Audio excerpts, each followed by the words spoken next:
Thank you. Thank you. All right. So we're going to go ahead and get started since it's 102. We got a lot of things to talk about today, y'all. So I thank you guys for waiting. Thank you guys for waiting for me for these last couple of weeks. I've been doing some changes and trying to figure out how I wanted the show to go. And I wanted to make sure that you guys are receiving everything that God has given me to give to you all. And so with that, I had to do some searching of the soul and found out what was missing. I felt like something was missing. And I feel like the thing that was missing was that I wasn't being as transparent as I wanted to be. Right. So I wanted to give you guys the full access to the real Brandy Alexander, not the Brandy Alexander that you may think you know, but the Brandy Alexander that kind of keeps hidden, keeps her business to herself, because, she doesn't want to be judged.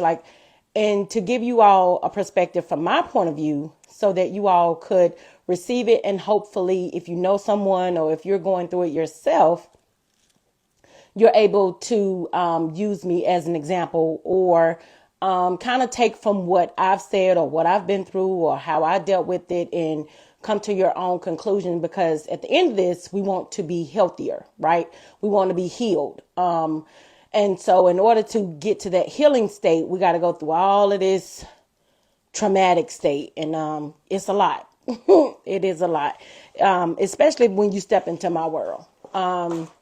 I don't talk about what I've been through a lot. I don't talk about me a lot at all.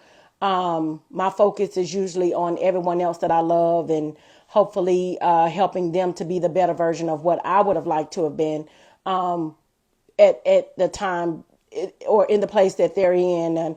And so with that, I try to just give you what you need in order to grow, right? I don't give you too much of me in order to say, hey, I'm only telling you this because of ... Now, that was the old me. As of 2022, this time last year, I decided I had enough of just talking out of talking and talking around situations and talking around conversations. And actually, I wanted to start to have the conversation. So thank you for waiting. But it's time to do the big unveil. So as you guys can see, I have on my pink that is representing my pink and purple for domestic violence and breast cancer awareness month. If you don't know, I pray that you do your research on this month and hopefully find ways to help those who have either been diagnosed, know someone who's diagnosed, or have dealt with someone who has died because of a diagnosis, as well as those who have been abused, those who are been abused, or those who are taking the healing journey from their abuse, right? Because everybody along that spectrum is important. The people who it happened to, the people who have to feel the effects of what happened. And so we want to talk about everybody in between, or we want to help, not talk about, but we want to help everybody that's in between. So from the beginning to the end. And so as I came today and I was talking about beginning your healing journey, I was like, I've already talked about that. So I was trying to figure out why was this dropped in my spirit in order to speak on it, because I didn't get it. And I actually started writing my notes and I was like, I already made this point. And I already made that point. I was on the wrong situation. I was on the wrong topic.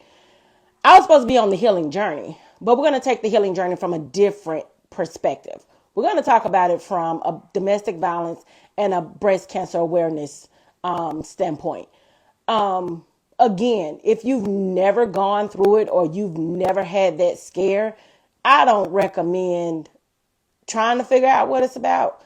But I do say that it is traumatic in itself, whether you're actually diagnosed as having breast cancer or whether you have a lump.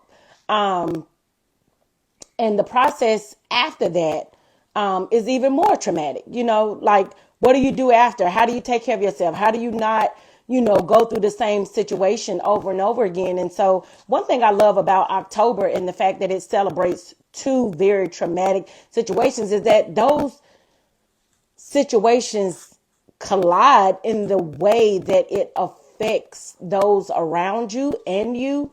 And so you can kind of talk about one and deal with the other two and use some of the same points in order to help others understand. So today we're going to break down some stuff, and I'm going to talk about me. And I hope you receive everything that I'm saying. And I'm not putting anybody on blast.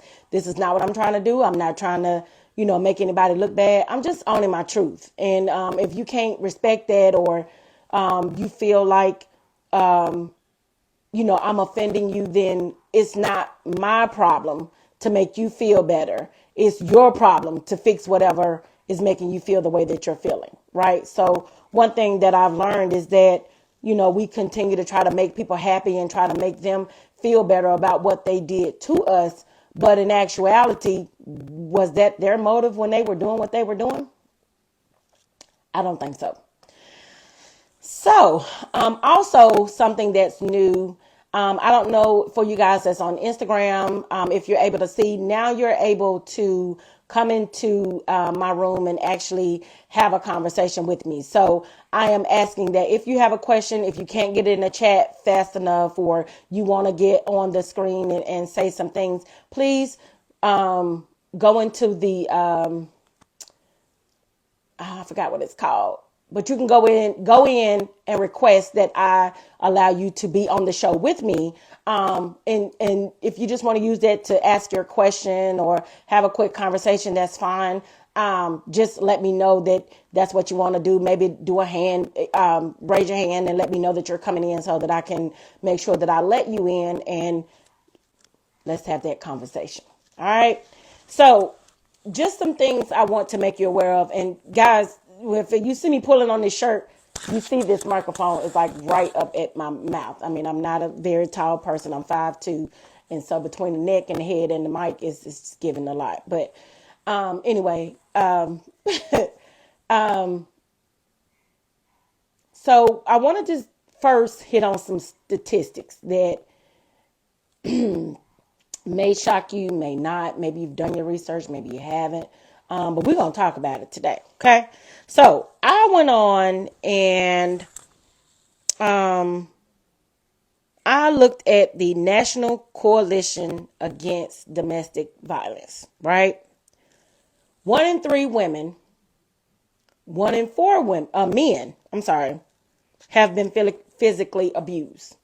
Now, this is abuse where some people don't even consider it abuse, right? You've been slapped or, punched one time, but anytime somebody put their hands on you that is not welcoming, that they do out of anger, they are physically abusing you. So don't let nobody confuse you to make you say, oh, I just slapped you that one time, or I just yelled that one time. One thing you will not do is take me back to my trauma. Okay. So for all the men out there who looking for someone single, and yes, I am, but if you ever wanted to date me and you thought about raising your voice, and I mean thought about raising your voice, that would be the last time you spoke to me. Not that I'm looking, okay? Just saying. I'm just making a point. You can't even raise your voice at me, because that's a form of abuse and verbal abuse. So just think about if you thought about raising your hand at me, how that would make me feel. So again, don't let someone fool you and say, just because I done it that one time, you were not physically abused. If you done anything to me unwarranted that traumatized me, it was abusive. Okay. Whether you spoke it, whether you, played with my head mentally, or whether you put your hands on me, it was abuse. Okay. One thing that I did not find,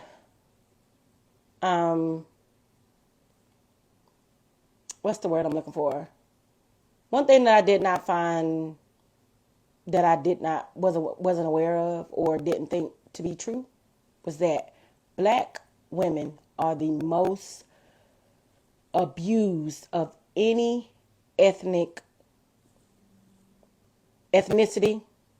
in any race. Okay? Black women. Now, why y'all feel like we're the ones that you need to put your hands on, I have no idea. But we are, and it's hurtful to even look at that statistic and know that to be true. You know, like I said, as a person who's been abused mentally, physically, and mentally, the one thing that I used to question was myself, not him, but myself. Like, what am I doing wrong? What did I say? What did I, trying to fix it, trying to make it different. But at the end of the day, I'm not the problem. He's the problem. And if you're in the same sex relationship, she's the problem.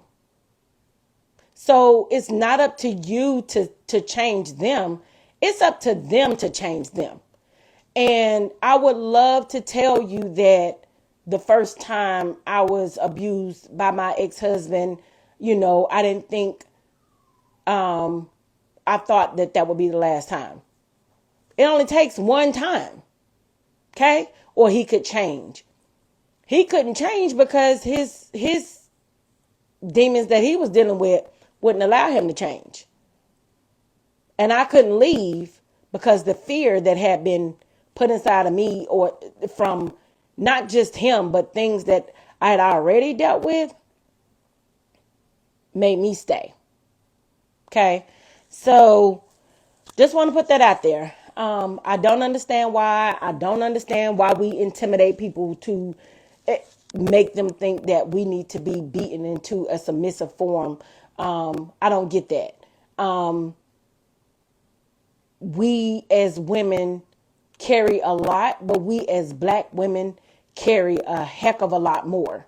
And until we are celebrated amongst ourselves, meaning our own situation, black woman to black woman, until we figure that part out, they're going to continue to do it. Right? So when we tear each other down, we only make room for someone else to do it. And it's not an excuse. I'm not excusing them. What I'm saying is we have to take control of that narrative and turn it around to no women being abused, but definitely not black women being the most abused of any other ethnicity. Right? So 72% of murder suicides involve intimate partners. 94% of those are females. Of those deaths are females. Again, I don't get it. I don't understand. I don't know why anybody needs that much control, but sadly, it happens. It happens. And a lot of people will ask you, why not leave? And we'll get to that shortly. But if I can answer that question, I'll be able to save all the women shelters that there are, all the domestic violence shelters that there are, time and energy, and just give them the answer to keep those women from even having to come through those doors. So I don't know. But all I know is those are very staggering numbers that shouldn't be. Let's move on to breast cancer. Okay. About 13%, and this is according to the breastcancer.org website, about 13% or 1 in 8 will develop invasive breast cancer in the course of their life. Invasive means it's taking over. You probably have to go to chemo. It could be a long fight. It could be a deathly fight, but nevertheless, it can be bad. And 1 in 8 women. So if you're sitting in a room of 8 women, just know that one of you guys could be the one that would develop invasive breast cancer in the course of your life. They are estimating that 297,790 women or people will be diagnosed in 2023 with breast cancer. That's almost 300,000 people. Now, on the great scale of things, when you look at how many people are in the United States, that may not seem like a lot, but even one person is too many. About 85% of breast cancers occur in women who have no family history. So don't think that you're obsolete, because on the flip side of that, only 15% of women who have a family history will actually have breast cancer. So you're more likely than the ones who actually have the gene in their family. That's crazy. And you know who is the most likely to die? And I say that because I'm only smiling because it just baffles me that this is another very disgusting statistic. The race of people that is most likely to die from breast cancer are Black women.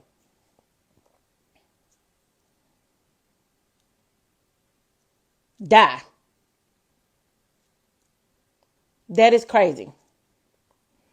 So, let me tell you a little bit about me and breast cancer. A couple years ago, I had a lump in my breast. And actually, I didn't really think of it too much, right? I'll have a mammogram, it'll be fine, whatever. And I'm in my 30s at this time. So me having a mammogram was kind of early, but I had a lump. So I had to go get it taken care of. So we're hoping it's just a cyst, right? It's just a cyst. We're going to go in and they're going to take it out and everything's going to be fine, right? So I go have my mammogram and they say I need an ultrasound because they see the lump, and I have the ultrasound and they say, oh, it's just a cyst. So we'll take this very, very, very thin needle and we'll go in and we'll drain it and you'll be fine. Well, they drained it, but it didn't go away. So we had to have surgery. Now, I don't know about y'all. I have never been cut. Okay. I've never had to be in a very scary situation like this. This tore me up, right? Because of one thing that I'm thinking, oh my God, I have cancer. Like, it was the most terrifying moment. And I can remember it like it was yesterday. And I sat out there with a woman who had just been diagnosed with breast cancer. And the only thing that I could say to myself was, what did I do so wrong that now I have breast cancer? That's crazy. But that's my thought. And this woman is trying to encourage me and, and I'm listening, I'm hearing, but it's not registering. Right. It's shut down because all I can think about is this lump that they told me it was going to be simple. They were going to extract it and I was going to be good. And, and now I have to have surgery. Can you imagine my mindset up until that day I had surgery? And here I am working 16 hours a day. I'm trying to get my credit straight so I can, move on with my life and finally turn that page of being broke and credit all jacked up. Like, I'm trying to turn that page, and here we go with the breast cancer. Seriously?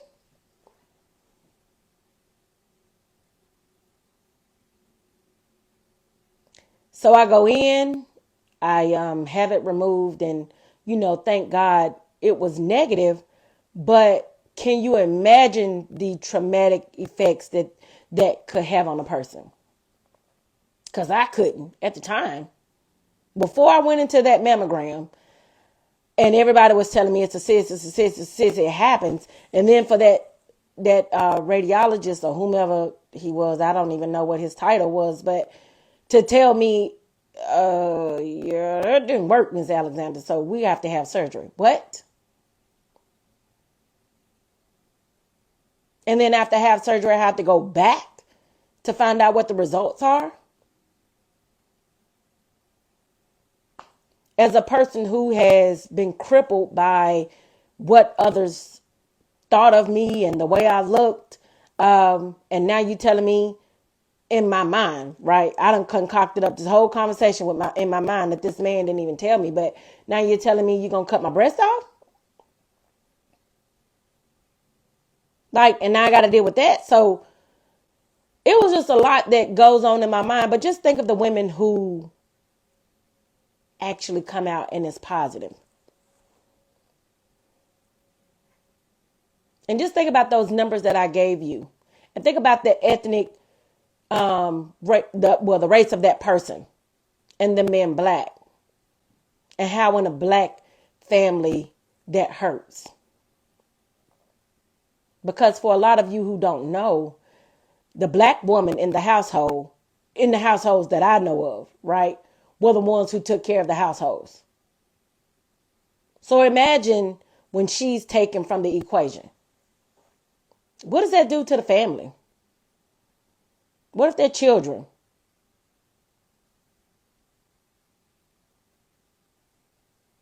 How do we come back from that? It took a minute, and it still bothers me because the lump came back, right? The lump came back, and here I am again, back in the mammogram, back in the radio, the ultrasound, and so to go through that, I can kind of begin to understand, because I can't say that I understand. I can begin to understand how those women, how traumatic that is, and how, it changes them. Because let's just say, for argument's sake, they do, and they go through the chemo, and they come out on the other end, and they're in what they call remission. Right? They're in remission, but who's to say how long that remission really is? Can you imagine living with that? Every day not knowing. So let's switch over to domestic violence. And I'm going to show you how these two connect. Right? The first time I was ever in fear while in my domestic violent relationship, wasn't the first time he hit me. It wasn't the first time he put a gun to my face. It wasn't the first time he, beat me with my children standing there. Wasn't none of that. I can handle that. The first time I was ever afraid and felt powerless was when we had gone to court and they were going to make him go through anger management. My lawyer had told me they were going to make him go through anger management in hopes of helping him to be a better person. His lawyer told him that they were plotting to send him to jail. He went ballistic at the courthouse. At the dang on courthouse. A place where I'm supposed to feel safe because they're policemen and it's a judge and, he's not going to try me in here. I've never felt more afraid than him attacking me, not physically, mentally, by telling me, oh my God, they're going to send me to jail and it's all your fault. It's all your fault because you went da da da da. I mean, just going on and on and on to the point to where I got on the stand and put my children's life on the line and lied.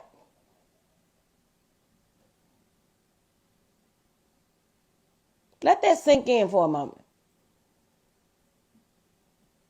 Press charges, went to court, had said all I needed to say. They were going to give him some help. He came and turned that all the way around to where it was my fault, as if I took his hands and hit me. And I changed my story. I got on the stand and committed perjury. I just told y'all 10 seconds ago, 10 minutes ago. In the world that I lived in, black women took care of the households. Who's going to take care of my babies while I'm up here committing perjury for somebody who felt like I was his, I don't want to say punching bag, but for lack of better terms, punching bag. Where were they going to go? Who's going to take care of them?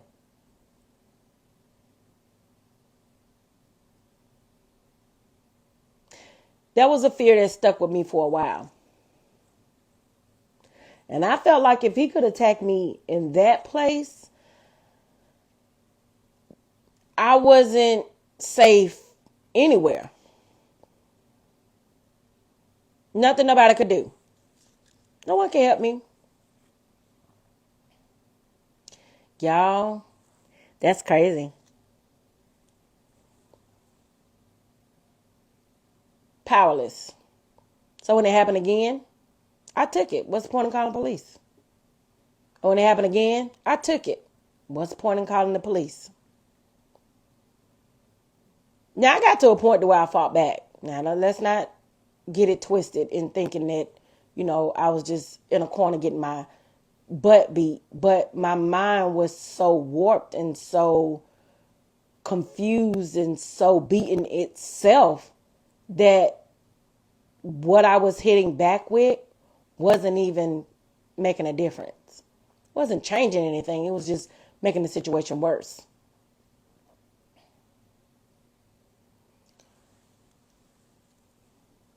But I fought back. And I continued to fight back. Just like the women who have to deal with deal with being in remission. They're fighting. Every day is a fight. While they're going through chemo, they're fighting. Every day is a fight. So when I talk about domestic violence and breast cancer awareness and how they interlock, it's because it's a fight. It's a fight within yourself. Because nobody else can do anything. Nobody else can help you while you're going through. Nobody. They can't take the cancer no more than somebody can change your mind into leaving. That's a decision you have to make. You have to make that decision to say, am I going to lay here and allow whatever this is to consume me? Or am I going to fight back and take my life back from whatever trauma this has done to me? Those who survive. For the children of the ones who may not survive, you have to continue to fight, because you have to say, am I going to allow this to hinder me? Or am I going to use this to help other people not go through this same situation? The one thing I despise about us as humans is that we go through things, but there are a very small percentage of us who actually go through something. And then once we reach a healthy point, we reach back and grab somebody else and say, okay, now I can help you. Because I've decided to help myself. Everybody wants to be the one to say, oh, not me, girl. I'm good now. I went through that, but I'm on top. Well, what about the other women? Are you telling your story? Are you trying to be healed, or are you just going to the next man and allowing him to abuse you in a different way? Are you living in remission and not talking and speaking to women who, women, period. I ain't gonna say women who, just women. And letting them know how debilitating having this disease can be, but how you made it out on the other side. Just think about it. If those 1 in 4 women talk to other groups of 4 women, how impactful we could be. A lot of women probably don't even know that it's domestic violence and breast cancer awareness, not unless somebody on social media tells you so. So when are we going to step in and be honest and help those who need to be helped? Well, here I am, and I'm doing my part. So let's talk about how to start that healing journey. This is if you make it through. And this is if you are a descendant of someone who did not make it through, how you make it through. Okay?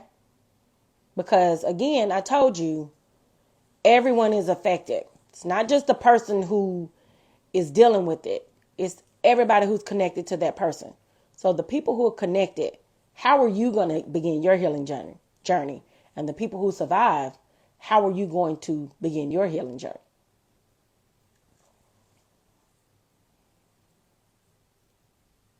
My number one is start by understanding that it's not your fault. There are some who I know will say, oh, he wasn't a bad guy. She just provoked him. But y'all don't know her mouth. I ain't gonna say my mouth ain't slick. But I want to understand, what could I have said that make you want to raise your hand or raise a gun at me? Help me understand that. And a lot of people don't even know half of what I am putting out here. But I know. So again, I say to you, understand that it's not your fault. You didn't do anything. This is not God punishing you. This is a situation that a traumatic person pulled you into, and now you're having to reap what they're dealing with because they won't get help.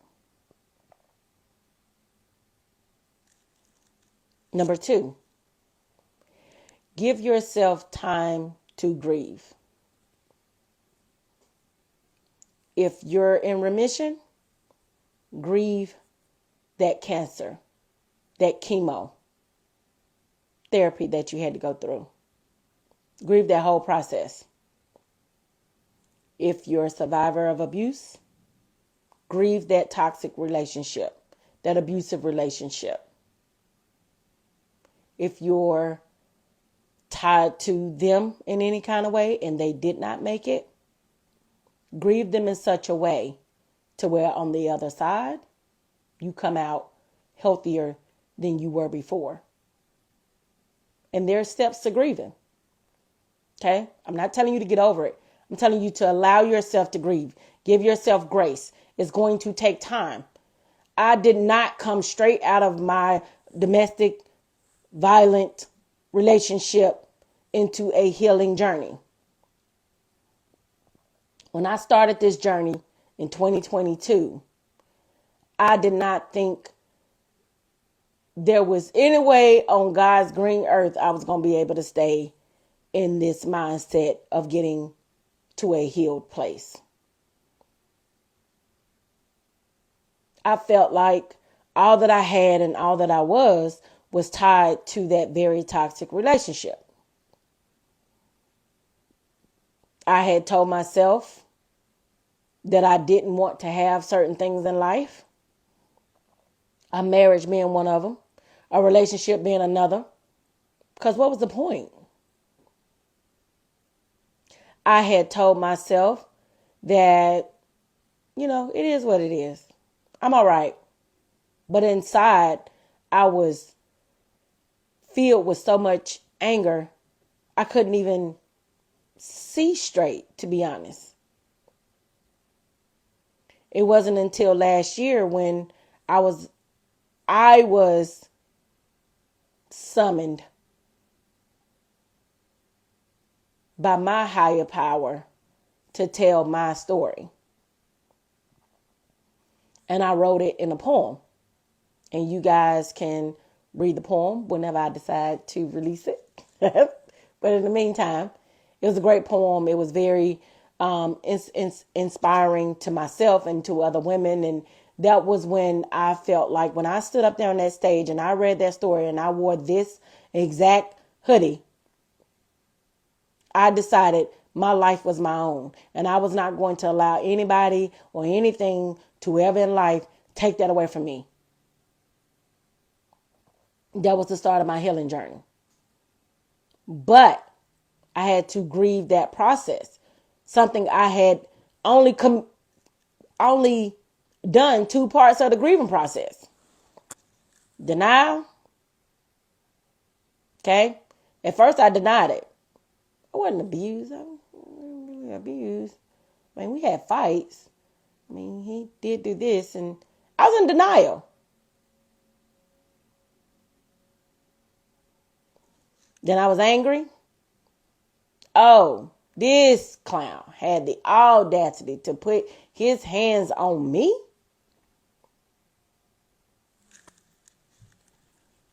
Then I start bargaining. If I could just get over this. I won't get in another relationship. Or if I could just have this person for a minute, I won't really care about, whatever. Bargaining with myself. If I can do this, then that'll prove that. Then there was depression. That sucks. That depression really sucked. But then I accepted it. I accepted it. And I said, yes, I was. And I started to want to change. Want to do better. Want to live better. Want to be healed. Whether I don't get any other person in my life ever, never again. It doesn't matter. I'm loving me. I had to focus on living. I was used to surviving the abuse, surviving the effects of the abuse, surviving whatever. Surviving. I'm good at that. Promise you. Got a PhD in survival. I can survive anything. But what it does to me when I survive something is a whole nother situation. It's a whole nother rabbit hole of mess that I refuse to take myself down in. So now I'm living. I am learning to live. Learning to just be happy. Again, and this is not to make anybody feel any type of way. The moment I went to sign the papers for my own home, no cosigner.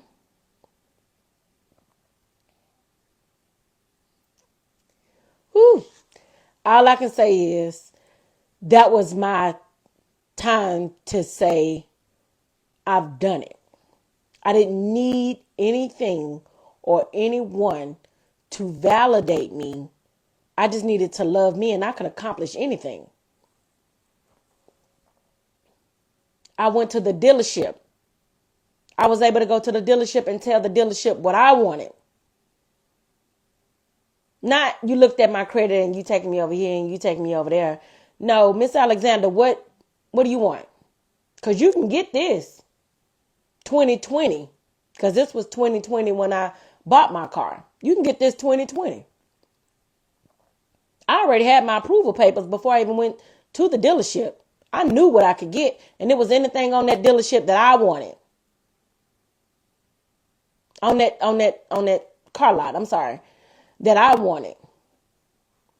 And they wanted to give me what they wanted me to have. But I wanted what I wanted. And I didn't let nobody tell me different. It's a beautiful thing.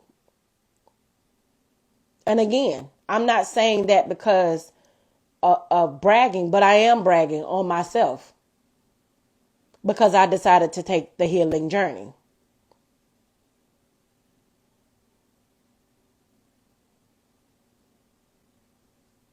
Now, granted, I was only taking parts in 2020. But even still, I was headed toward the healing journey. I just didn't know that that's what I was doing. I didn't understand that that's what I was doing. I was just doing it because I could. But it was a bigger purpose at the end. Last but not least, and I say this to you guys all the time, seems like in everything that I talk about, learn to love yourself. Oh my God, it's a beautiful thing. It's a beautiful thing. I used to be so self-conscious. Okay. When I first started to develop, I developed all wrong. Okay. And before I developed, I was this very skinny young girl with broad shoulders, still got the broad shoulders, but very broad shoulders, super skinny. And it just didn't look right. I really had the shape of a T. Y'all think I'm playing? It's no joke. A whole live T. Okay. But when I started to love myself, and this was just recently, when I started to love myself and I stood in the mirror and I looked and I ain't slim like I used to be. And it's some rolls where it should be straight, but they my rolls and I love them just like I love the straight parts. Now, for my height and my weight, I need to lose some weight and I understand that and I get that. But like I've told you guys before, if I don't, ain't nobody got to roll around in my bed with me but me. Okay? And I got a king size bed. So at the end of the day, it's more room than I would ever need. So why am I not going to love what I am, who I am, how I am at this moment? I thought that, me not being as successful as people want to use the word success so loosely, that I was going to be condemned. At the end of the day, I walk into my door and turn the key. I turn the key and walk in my door to my own home. What else could I possibly need? Now, there are some things that I want, but I've succeeded in what I considered success from being in a place where I couldn't do this and I couldn't do that and I couldn't have this and I couldn't have that, to walking in my own home, taking flights to wherever I want to go, doing things I would have never imagined I could do. And it ain't because some man laid some money on my dresser. It's because I was blessed enough to have it myself. Because I started to believe in me. And I started to love me. So I started to treat myself with the same love and respect that I wanted others to treat me. Again, as it goes to dealing with survival of breast cancer. You have to take your life back. You can't be consumed with the fact that I have had breast cancer. I'm in remission from breast cancer. You have to live, because none of us are promised whether we have cancer or not. So why not live? And it's not an easy thing to do. I'm not even going to even think that. I'm not even going to begin to understand what that means for those who have to deal with the word cancer. But what I will say is, it's feasible. Living is feasible. Loving yourself is feasible. The new you, whatever comes out on the other side, is good enough. It's no different. It's just changed. It's still you. So again, as you go through Domestic Violence Month and Breast Cancer Awareness Month, please know that there are people out here who are struggling to get to a place. Whatever that place is for them, they are struggling to get to that place. It's a constant fight to get to that place. I can't imagine what my boys went through trying to deal with me, who was trying to deal with being abused. But what I will say is that they support me in every single thing that I do. And every win that I make, I get a high five 3 times. When I had to deal with that lump in my breast, they were there. I can't imagine what it made them feel like. But what I will say is we took that walk. We did that together. Them losing their father to whatever, I can't imagine if it would have been death. But, I can't imagine. But what I will say is I would have never allowed them to stay in that and make them feel like that's it for them. This is all I have. That was all I had, because there's still so much more to give. And even after the trauma, even after the domestic violence, and even after the breast cancer, you still have to live. I know if it were me, if what happened to me took me out of here, the last thing I would want to know is that my children stopped living because something happened to me. Live how they would have wanted you to live. I'm not saying don't mourn, but what I'm saying is don't sit in it so much to where it consumes you. It keeps you from living and loving and being a voice for those who may be going through the same thing. Reach out. So I hope you guys learned something today. Today was actually a learning video. And it was also a better opportunity for me to talk about myself and how I dealt with the traumas of thinking I had breast cancer to knowing I was a victim of domestic violence and still trying to validate it by acting like it didn't happen. I hope that you learned something today. I hope you take what you have learned. And if you know someone who's experiencing, just let them know that there is help out there. There are hotlines out there. They can call me if they need someone to really talk to them who can really help them to understand that it ain't about you. I mean, I'm saying it. I'm sorry. It ain't about them. It's about you. It's about making sure that you're okay, because you can't make sure that they're okay. That's a choice that they have to make. So, few things. Changing days. Yay. So, starting October 17th, I think it is. October 17th, we will start going live on Tuesday nights at 7 p.m. Updates on other streaming services like YouTube will now be Wednesdays as opposed to Sunday.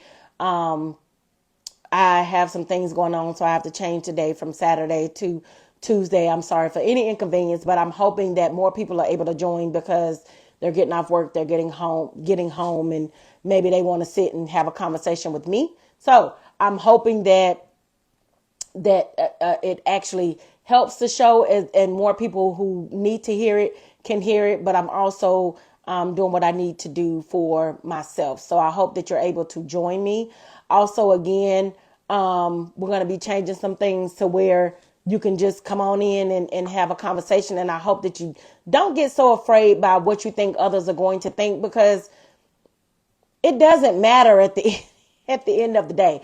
I know people are going to feel some type of way, especially people that may be closer to him, his friends or whatever, may feel a type of way from what I'm doing. I don't live for them. I live for myself. So at the end of the day, if you're living for yourself and you really want to have a conversation with me, please reach out to me, the real Brandy Alexander at gmail.com, or on my website, www.therealbrandyalexander. Come on to the show. Let's have a conversation. Let's talk about it. Let's be about it. Let's actually heal from it all, and we can heal together. I do want to do some other things and it may even be like a live show. Like I'm trying to put a live in-person show. So I'm trying to put things together to help you guys engage and stay connected with me, because I have so much that's coming down the platform that I want to be able to help any and everybody from young to old that may be dealing with things that just in the damn way, right? The name of the show. Next week, please join me. I think we're talking about colorism or sibling rivalry. I can't remember which one it is, but just know it will be interesting and we will be breaking it down, and some people will be mad. And again, I'm sorry, but I can't care. So join me next week. I hope you guys have a wonderful day. It is sunny and nice outside. I'm going to get out and get me some vitamin D. But put your pink on, your purple on, represent for those who are affected, and have a beautiful weekend. Bye.